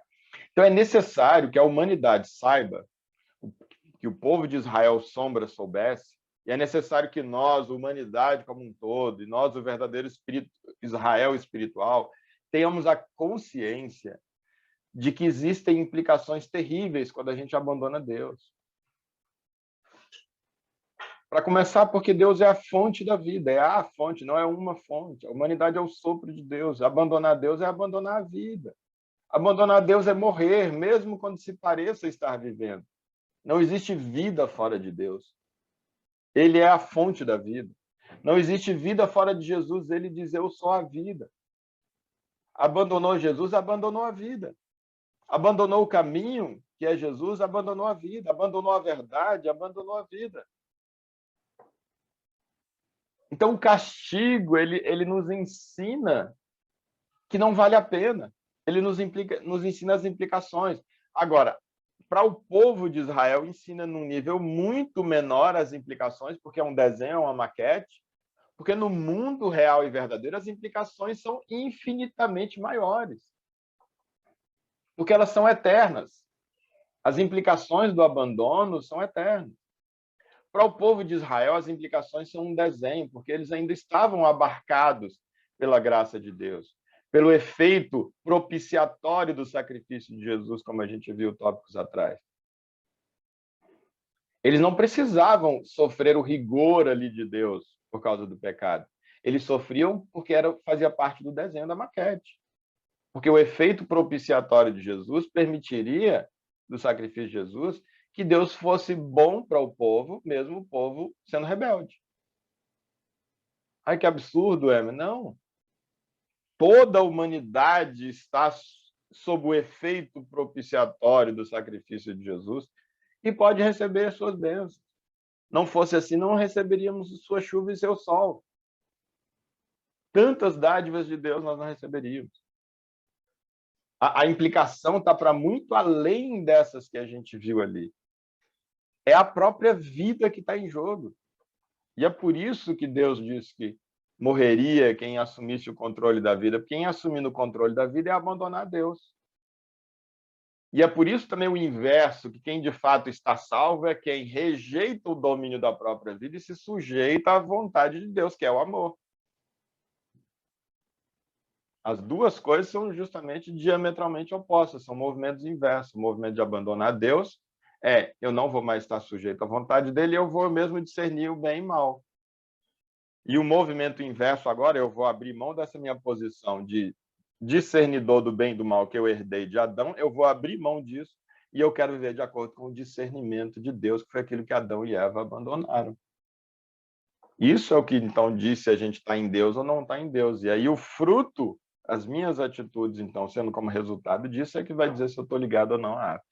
Então, o deserto, esses 40 anos do deserto serviram para isso, para que eles experimentassem as implicações do fato do abandono. Então, a gente tem que pensar muito quando, às vezes, a gente pensa por que o mal está acontecendo no mundo? Por que o mal atinge os cristãos? Por que as pessoas boas são atingidas pelo mal? As coisas boas acontecem com as más, acontecem ruins, acontecem com as pessoas boas. Nossa, por que aquele motoqueiro entrou, um motociclista entrou com uma moto dentro de uma igreja e matou o pastor? Um homem de Deus diante do próprio templo, né? No templo de Deus, diante do altar. Deus não protege seu filho ali. Nossa, por que uma criança é estuprada, uma mulher é estuprada indefesa? Por que inocentes são mortos? Por que Deus não protegeu essa pessoa? Era uma pessoa boa. É que o mal está dominando toda a humanidade. A humanidade disse: nós abrimos mão de sermos, agirmos de acordo com o seu discernimento. Aí a humanidade mergulhou no mal. A humanidade mergulhou no caos, mergulhou na morte. E nós estamos vivendo a morte, a humanidade vive a morte. Que só não é aniquilada exatamente por quê? Porque o sacrifício de Jesus propiciatório que aconteceu antes da fundação do mundo nos propicia viver na morte. Nos propicia não sermos extintos e vivermos a nossa morte. Mas vai chegar um tempo onde esse discernimento definitivo e absoluto vai acontecer. E é por isso que as ilustrações aqui para a gente na Velha Aliança, aqui no povo de Israel. E então, as coisas ruins que estão acontecendo com a humanidade hoje, seja comigo, seja com meu vizinho, eu tenho que olhar, eu tenho que entender que o que está acontecendo nesse nosso deserto existencial são para que a humanidade possa experimentar as implicações de terem abandonado Deus. O ser humano abandonou a Deus e é por isso que os homicídios acontecem. O ser humano abandonou Deus e é por isso que as traições acontecem. O ser humano abandonou Deus e é por isso que a corrupção acontece. O ser humano abandonou Deus e é por isso que a maldade reina e vigora e assola a humanidade. Então, quando eu peço, Deus me livra da maldade que está no mundo, beleza. Pode ser que por alguma razão Deus me livre dessa, daquela ali, mas eu estou sujeito a ela. Porque eu estou no mundo e o mundo jaz no maligno. Pode ser que se Deus tiver um propósito maior com isso, ele me livre. Se tiver um propósito maior, mas não por mim, por eu ser eu, e nem por você ser você. Ele pode até fazer e intervir se ele tiver um propósito maior do que aquilo. Agora, se Deus te livrar, vamos supor, de uma pessoa que ia acabar com a sua vida, ou com a minha vida, e Deus interveio e impediu que isso acontecendo, olha, agora é hora de você levantar as orelhinhas, baixar a cabeça, abrir o coração e dizer, Deus, o Senhor tem que ter um propósito especial para mim, o Senhor tem intervido numa situação específica aqui de mim, tem que ter alguma coisa. Eu fui para a UTI, eu fiquei na UTI 40 dias, 60 dias, estava desganado, o médico disseram que não tinha solução, já mandou a família despedir, etc., não sei o quê, e eu saí, estou aqui 100%. Opa, para tudo, por quê?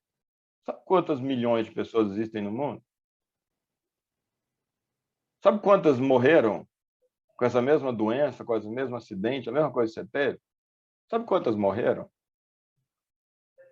Sabe quantas dessas também pediram para Deus e Deus não fez nada? Ele fez para Deus. Você está dizendo que Deus foi lá e não deixou o mal? Ele interveio por você. Olha, então agora você pode rever sua vida e dizer, Deus, o Senhor tem que ter um plano realmente especial para essa porcaria que eu sou, através dessa porcaria que eu sou. Bora lá. A minha vida agora foi, já teria ido, e agora eu vou dar uma ênfase muito maior, então, para os seus propósitos, seus planos. Porque, regra geral, não é assim. Deus não intervém. Porque eu ia fazer um concurso, eu pedi a Deus e Deus me passou. Opa. Vamos abrir os olhos. O que Deus quer que você faça lá? Então não é para ser igual aos outros. Se realmente foi Deus que fez, você está dando testemunho. É porque Deus me deu um carro. Opa, foi Deus mesmo que deu? Se foi Deus que está dando testemunho que foi intervenção divina, tem que ter alguma coisa especial aí. Porque tem um monte de gente pedindo carro e ele não deu carro. Porque a humanidade está aqui no deserto para experimentar as implicações do abandono de Deus. Então, Deus vai deixar a gente experimentar as consequências do abandono para o nosso bem, para que cada vez mais, ao contemplar na nossa pele, na pele dos outros, a consequência do abandono de Deus, a gente possa mais se voltar para Deus e dizer: eu não quero esse abandono pela eternidade. Se aqui, que é apenas temporário, esse abandono já é terrível, eu não quero nem imaginar o que é o abandono pela eternidade. E faça com que a gente se volte para Deus, para que a humanidade possa experimentar as implicações do fato do abandono. Então, os 10 espias que mobilizaram a comunidade de Israel a murmurar contra Deus, espalhando esse relatório amedrontador, desacreditando a posse da terra, morreram subitamente de praga perante Yahvé. Note nesse caso que a murmuração é tida por Deus como desobediência, murmuração, desobediência, justamente porque ela evidencia falta de amor. Quem ama, 1 Coríntios 13 diz, quem ama sempre espera o melhor da pessoa amada. Tudo crê, tudo espera, tudo sofre. Né? Tudo espera, tudo crê, tudo suporta. Essa é outra versão. Se Israel amasse a Deus, confiaria no seu amor. Por quê? Porque quem ama tudo espera, tudo crê e tudo suporta. Confiaria, então, no seu amor, manifestado de forma sobrenatural por meio da libertação da escravidão e do cuidado no deserto. Limitar-se-ia, sim, a pedir, que é manifestação de fé, no lugar de murmurar, que é manifestação de incredulidade. Quem ama, crê. Então, Deus considera essa incredulidade como desobediência. Essa murmuração e essa incredulidade como desobediência. Assim, todos os adultos que, tendo comprovado o amor de Deus desde a saída do Egito, externaram sua incredulidade pela murmuração, foram proibidos de entrar na terra prometida, Canaã. Não passaram pelo estágio probatório do deserto. E a gente está passando pelo nosso estágio probatório real. Lá era um estágio probatório sombra, figura, maquete, para a gente entender. A gente tem que olhar a maquete e entender que nós também estamos num estágio probatório.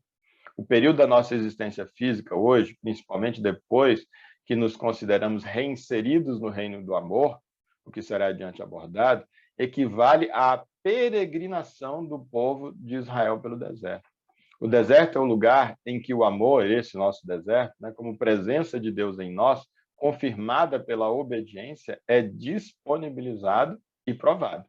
Então, ao mesmo tempo que está à nossa disposição, por causa do sacrifício de Jesus, a barreira que existia deixa de existir, o Espírito Santo, então, está à nossa disposição, e ele que produz o fruto do amor, então ele nos capacita a amar. No deserto, então, nós recebemos essa capacitação para amar, mas ao mesmo tempo no deserto nós somos provados quanto a estarmos ou não correspondendo a essa capacitação. Nós somos provados nesse deserto da nossa existência aqui, se nós estamos de fato agindo de acordo com essa capacitação, se nós estamos amando ou não ao nosso próximo, ou se a gente continua sendo dominado pelo nosso próprio umbigo. Se a gente continua dominado pelo nosso próprio discernimento do que é bem e mal, e não pelo discernimento de Deus através do Espírito Santo do que é bem e mal, e, portanto, do que deve ser feito. Moisés, então, de fato, 40 anos depois, viria a reconhecer essa verdade, lá quando, daqui a pouco a gente vai ver, lá quando ele chega, então, nos 40 anos que termina, e ele já está, então, quase para morrer, e o pessoal vai entrar na Terra Prometida, ele, então, registra em Deuteronômio 8, 2 e 16, e diz: traze sempre viva em tua memória a orientação, então, de Moisés para o povo, e que, para a gente aqui no nosso, como Israel espiritual, então, vale, traze sempre viva em tua memória a maneira como Yahvé, o teu Deus, te conduziu por todo o caminho no deserto, durante esses 40 anos, para te tornar humilde e provar-te. Olha a finalidade aqui, né? O deserto deles e do nosso deserto é para nos tornar humilde e nos provar. Nos tornar humilde e nos provar. A fim de que exteriorizasses todas as intenções do teu coração. durante essa provação. Se estás decidido a obedecer aos seus mandamentos ou não. Ali eles tinham mandamentos, uma sequência, porque era imitação da lei do amor, então tinha um monte de coisa. Jesus diz, no reino do amor, no reino da nova aliança, só existe... Ele diz 2 mandamentos, e salvo engano, Paulo ou João vai justamente traduzir os mesmos 2 como um, que é amar o próximo como a si mesmo, porque ele diz que é impossível alguém amar o próximo como a si mesmo, se não amar a Deus sobre todas as coisas. Então ele até resume em um. Por isso a gente trabalha mesmo como sendo, no livro, como sendo um só, que é o amor ao próximo, mas o amor como esse poder através do Espírito Santo, então como consequência da relação com o próprio Deus, né? Então através dessa nossa exteriorização, se a gente está... Aliás, o único mandamento que a gente tem, então, na nova aliança, nesse reino do amor, reino de Deus, é amar ao próximo como a ti mesmo. Amar ao próximo. E, repito, amar ao próximo não tem a ver necessariamente com o que a gente faz, mas tem a ver com o que nos move. É existir e agir com o próximo a partir da inspiração e do poder de Deus. Isso é amor. A partir do direcionamento e da capacitação do Espírito Santo de Deus. Isso é amor. É agir e me relacionar com o próximo, não a partir dos meus instintos, dos meus pensamentos, do meu discernimento, mas a partir do discernimento de Deus sobre a minha relação com o próximo. Isso é amor à luz da Bíblia. E não um monte de conceitos, um monte de entendimentos que a gente tem de amor. Então, é nesse deserto que o nosso coração vai ser provado. É nessa nossa existência aqui na Terra. Para ver se a gente exteriorizar aqui se a gente obedece ou não o mandamento de Deus do amor. E é na nossa vivência, na nossa relação com o próximo.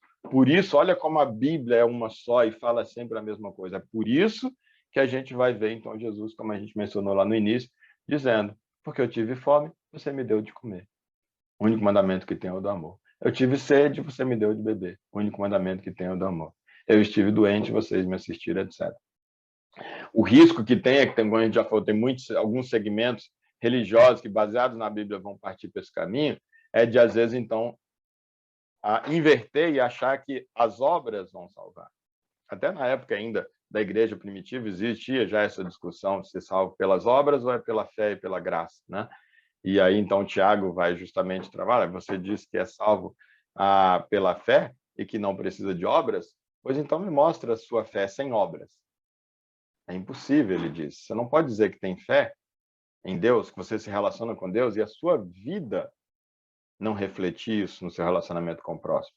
E ele diz, pois eu, pelas minhas obras, pela minha maneira de me relacionar com o próximo, eu vou mostrar para você a minha fé. As duas coisas andam de mãos dadas, né? E aí, por essa razão, então, acho que eu ia falar uma outra coisa, mas me deu branco aqui. Por essa razão, o apóstolo Paulo, aqui eu coloco como apóstolo Paulo, porque eu tenho muita tentação de acreditar que realmente sou muito tendente a acreditar que a carta aos Hebreus tenha sido também escrita por ele. Mas realmente os estudiosos, boa parte deles dizem que não, né? Não é consenso, mas muitos dizem que pelo estilo e por algumas razões não seria Paulo. Então eu tirei do livro, e já está até corrigido lá, eu coloquei que o escritor de Hebreus.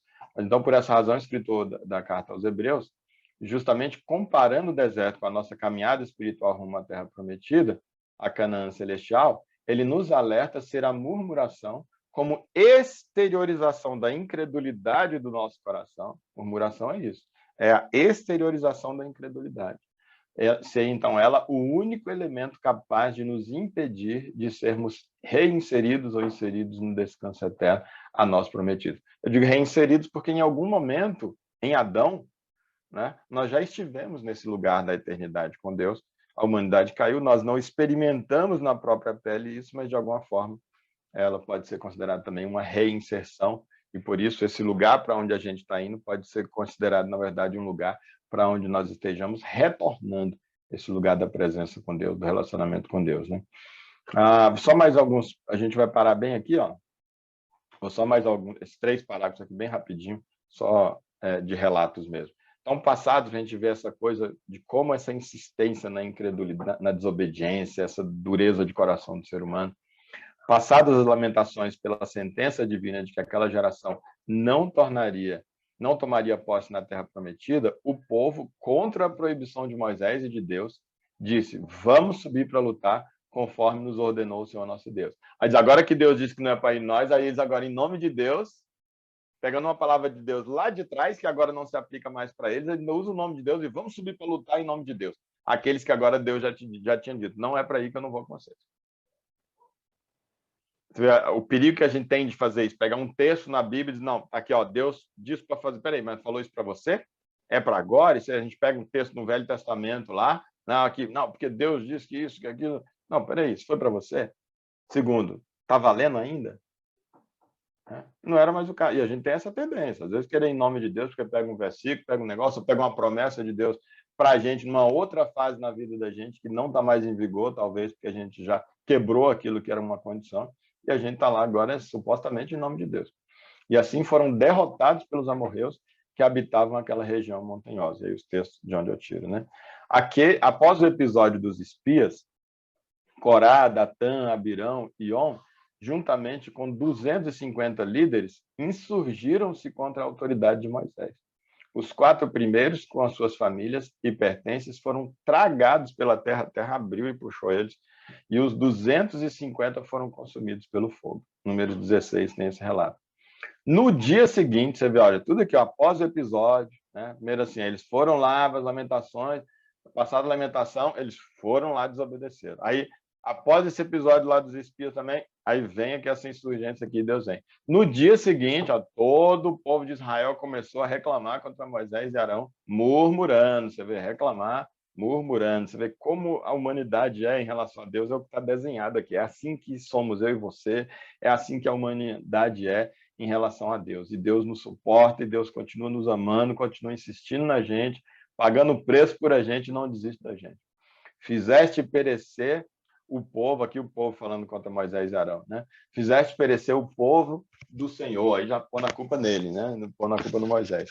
E ajuntaram-se contra ambos, momento em que Deus avisa a Moisés que saia do meio da congregação, porque os aniquilaria em um só momento. Sai daí porque eu vou matar todo mundo. Deus faz surgir uma epidemia que matou 14.700 pessoas, a qual só foi cessada porque Arão ofereceu o incenso e realizou o sacrifício da expiação pelos pecados do povo. Passados 40 anos, então, desde a saída do Egito, a congregação de Israel armou acampamento em Cádiz, mesma região de onde enviara os 12 para espiar a terra, portanto, perto da terra prometida. Então, a gente viu aqui, estavam lá nessa região ali de Cádiz, e aí, então, eles mandaram os espias, e aí rolou todo aquele problema, e eles, ó, vocês vão ficar rodando 40 anos no deserto como castigo, para vocês aprenderem o que é o resultado de abandonar a Deus. E aí, então, passados esses 40 anos, e aqui com algumas ilustrações, então, de tanto da rebeldia, aí eles estão, então, de novo nesse mesmo local. E aí, não encontrando água potável, o povo se reuniu e começou a reclamar contra Moisés. O povo. Passaram-se 40 anos. Você tinha aquela geração, que era os que tinham 20 anos para cima, os recenseados, e Deus diz, não vai entrar. Agora nós temos essa geração antiga aqui, que já então morreu ao longo do deserto aqui desses 40 anos, e a gente já tem a geração nova aqui. Quando diz o povo, já tem um monte de gente que tinha então passado, todo mundo que já estava nascido 40 anos atrás já tinha mais de 20 anos, óbvio, né? Então, eles tinham, quem já era nascido, mesmo que fosse bebê, tinha 40 anos de idade agora. Então, quando diz o povo reuniu, já é essa nova geração que se reúne para reclamar contra Moisés. Ou seja, os mesmos pecados, os mesmos erros cometidos pela geração anterior foram cometidos pela geração posterior. A geração anterior não entrou pela murmuração, certo? Certo. E a geração posterior não devia ter entrado também, já que também murmurou, já que também demonstrou falta de fé. O que isso mostra para a gente? Incoerência de Deus? 2 pesos, 2 medidas de Deus? Alguém, numa leitura literal, poderia entender que sim. Dizer que a Bíblia é contraditória, dizer que Deus é contraditório, que a Bíblia tem equívocos, que ela tem incoerências. Mas a verdade é que essa segunda geração que entrou na Terra Prometida, sem merecer, e por ter cometido os mesmos pecados de murmuração e de falta de fé, e de falta de amor a Deus, não entrou por mérito próprio, entrou pela graça. Porque por mérito próprio, ninguém entraria. É que o povo de Israel, como Paulo falou e a gente tem enfatizado, é um desenho, é uma maquete. Então você tem que pegar aquela primeira geração ali que não entra e você tem que mostrar que mesmo a que entra, entra pela graça. Não entra por mérito, ninguém entra por mérito. Então nós, na nossa também caminhada, por mais que a gente vai estar buscando no nosso deserto, vai estar buscando crescimento, desenvolvendo de Deus, aprender a amar, desenvolver o amor, aprender a ter o olhar de Deus, o coração de Deus para com o próximo, nós não vamos merecer. Vamos continuar errando. Não vai ser por mérito. Por isso, equivocados, isso que eu ia falar aquela hora, equivocadas as religiões que acabam, com base na Bíblia, estão pegando com essa conotação de como se fosse com as boas obras alcançar o céu, alcançar um estágio superior, um nível superior, né, na existência, e que você tivesse, com todo respeito aí, mas não é condizente com a palavra de Deus, se você, aqueles já que estão pegando baseado na Bíblia, mas alguns textos isolados, dizendo que às vezes você vai aí se melhorando, que você vai, às vezes, tendo oportunidades em outras vidas, e você vai cada vez melhorando, melhorando, melhorando, até chegar num determinado nível em que você seja merecedor de alguma coisa. Não tem base na Bíblia como um todo, porque qualquer um vai ser sempre pela graça. Nunca vai ser pela paga. Mesmo as boas ações que nós fizemos, se as fizermos sem que seja resultado do relacionamento com Deus, Deus vai dizer assim, eu não vou nem considerar o que você fez. Então não tem como ser pela paga. Porque o próprio bem, as próprias obras só vão valer quando elas forem resultado do mover de Deus em nós e, portanto, graça. Se a minha atitude de amor for resultado de graça, como é que eu vou poder ter algum pagamento por isso que eu fiz se ele é consequência da graça? Sem chance. É graça por graça e atrás de graça. Então, a nossa entrada vai ser pela graça. Agora, a única questão que está aqui em jogo é o que Jesus nos traz, precisa estar no caminho, não abandonar o caminho. Quem estiver no caminho tem a vida, quem sair do caminho tem a morte. É só isso, como a gente no início estava falando. O que a gente precisa, então, é permanecer. É dia a dia buscar no Espírito. Deus, o Espírito Santo me ajuda. Me ajuda nas mais variadas áreas, me dá discernimento, me ajuda, me dá força, me dá o poder para amar, o poder para agir de acordo com o seu discernimento, etc. Mas vai ter que ser pela graça, como mesmo essa segunda geração aqui só entrou pela graça. Por que entrou pela graça? A primeira não entrou e a segunda entrou, então qual a contradição? No desenho, nós vamos ter muitas questões que vão aparentemente violar a essência de Deus, mas porque é um desenho para a gente entender nas fases diferentes. A primeira, então, geração que não entrou, ela representa aquelas pessoas que, em não merecendo, os seres humanos que, em não merecendo, eles tenham realmente permanecido fora do caminho, fora de Deus, e abandonado de fato Deus e se mantido nesse abandono. A segunda geração, que igualmente não merecendo, representa, então, aquelas pessoas que, apesar de não merecerem, estariam no caminho, e apesar das murmurações, dos equívocos, mas estavam no caminho para que essas coisas fossem tratadas, e essas coisas estavam sendo tratadas. E Deus sabe que estavam sendo tratadas, e que havia uma sinceridade dessas pessoas em estar crescendo nessas áreas, nesses equívocos e nesses pecados, entendeu? Então, essa isso é como a gente tem que ver para entender que não há, na verdade, contradição, mas é um desenho, para a gente poder entender fases diferentes, momentos diferentes na nossa caminhada realmente espiritual. Eles disseram, quem dera tivesse, na mesma expressão que os pais deles falaram lá, disseram, quem dera tivéssemos todos perecidos quando os nossos irmãos tombaram mortos diante de Javé. Fizeram a mesma reclamação, só que Deus não chegou para eles e disse, vai ser igual vocês falaram e vão passar mais 40 anos. Não, Deus não fez, porque se for depender disso, nunca ninguém ia entrar no céu. Nunca ninguém ia entrar, fazer a eternidade. Nós temos o efeito propiciatório do sacrifício de Jesus, que é permitir que a gente entenda, permitir que a gente passe pelo deserto, permitir que a gente experimente o resultado do abandono de Deus, e aqueles que, em experimentando, dizem, eu não quero continuar nesse abandono, e entrem no caminho, que esses possam ter, então, o seu pecado, o seu erro transferidos para Jesus, e aí, então, vão ser beneficiados pelo efeito expiatório do sacrifício de Jesus, Então, a consequência das minhas murmurações, as consequências, mesmo que foi um segundo antes de Jesus voltar, eu tinha acabado de murmurar, eu estava murmurando. Mas isso não evidencia o caminho em que eu estava, mas um vacilo, um deslize no caminho em que eu estava, em relação ao caminho em que eu estava. Mas Deus sabe que eu estava no caminho. Então, mesmo esse último murmuração minha, o meu último pecado, que talvez eu estivesse até cometendo no momento em que Jesus voltou, mas mesmo este, do qual não deu tempo nem de eu pedir perdão e me arrepender, concretamente, mesmo ele foi colocado sobre Jesus, e Jesus já pagou, e na cruz ele diz, está consumado, está pago. E uma vez tendo sido, então, expropriado eu do meu pecado, expiado eu do meu pecado, eu posso entrar na terra prometida pelos méritos de Jesus, porque eu não tenho justiça própria, mas eu fui justificado. Mas apenas aqueles que decidem estar no caminho, estarem em Cristo, e dia a dia dizerem, Pai nosso que estás nos céus, santificado seja o teu nome, e não o meu nome. Pai nosso que estás nos céus, que esse dia de hoje seja um dia vivido para o Senhor e não para mim. Que eu esteja preocupado em agradar o Senhor e preocupado com o fato de eu carregar o teu nome, não com o fato de eu carregar o meu nome. Que seja feita nesse dia a tua vontade, não a minha. A lei do teu reino, não a lei do meu umbigo.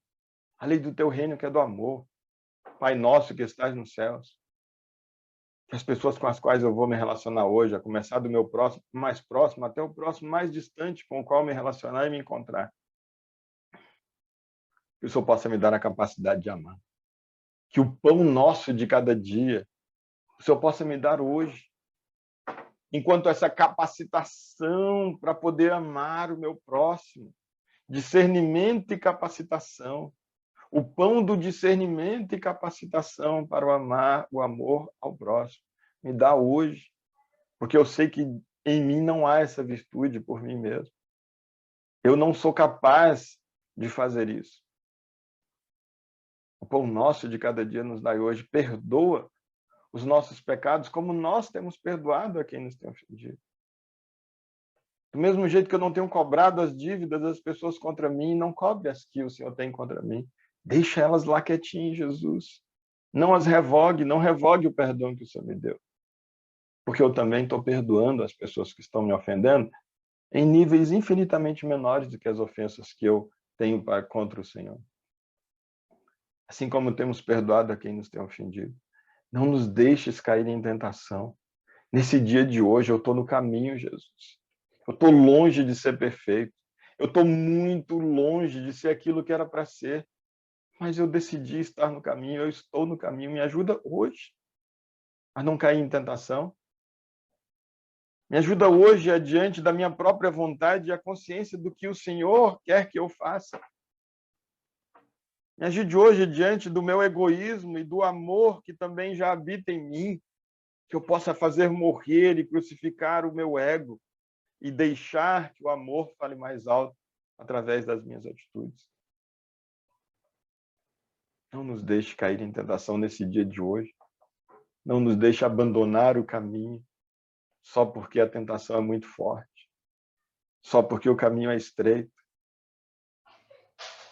Não nos deixe cair em tentação, mas livra-nos do mal. Livra-nos do mal maior de todos, que é o de abandonarmos o caminho. O único mal contra o qual não há remédio, diante do qual não há remédio. Não nos deixe, não nos deixe. A mim e aos meus irmãos, eu não peço só para mim.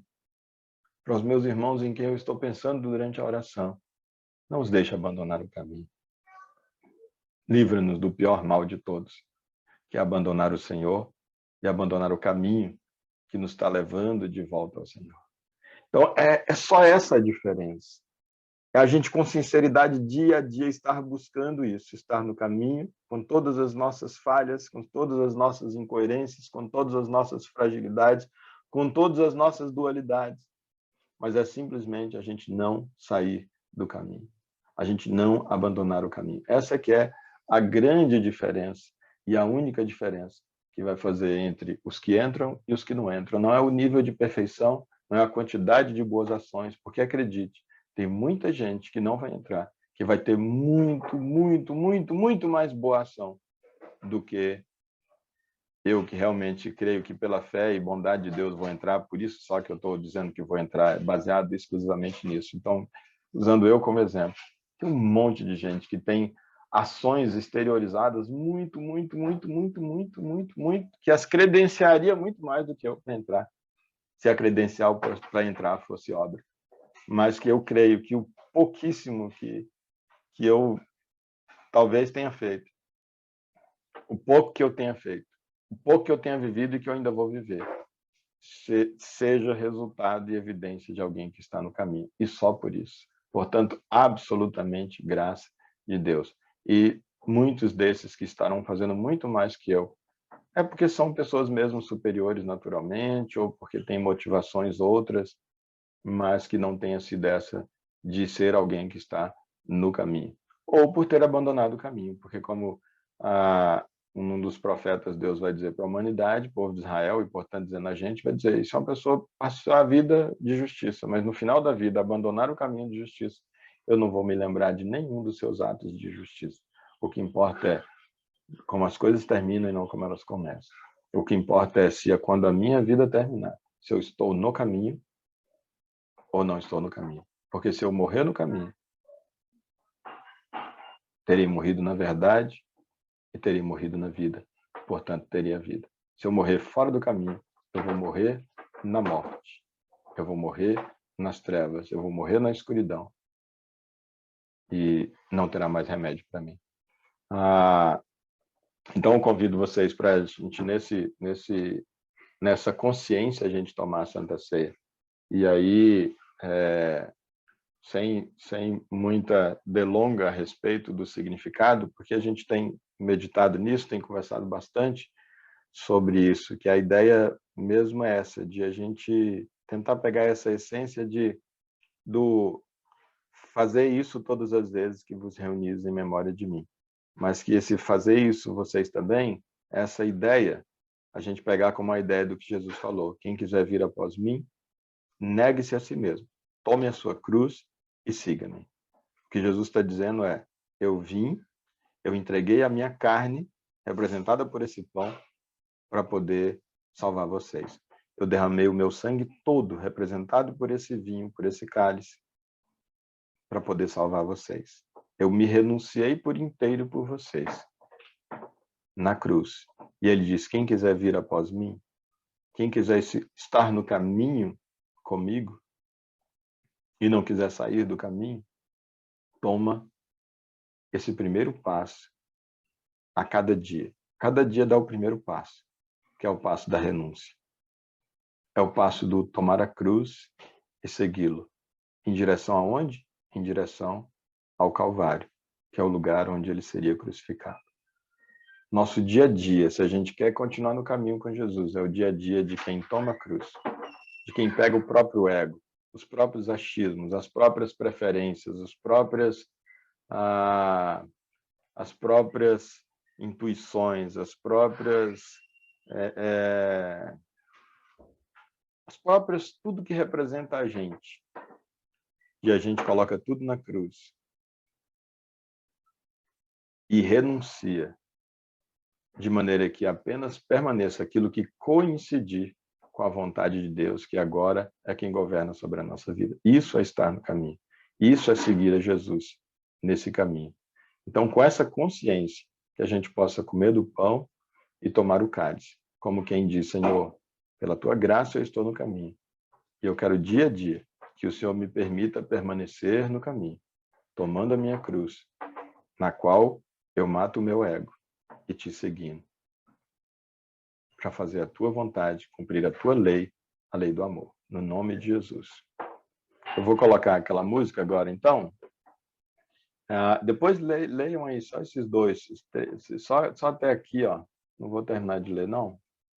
Deixa eu ver. Não, eu terminei, né? Acho que era aqui que eu tinha falado, acho que até passei.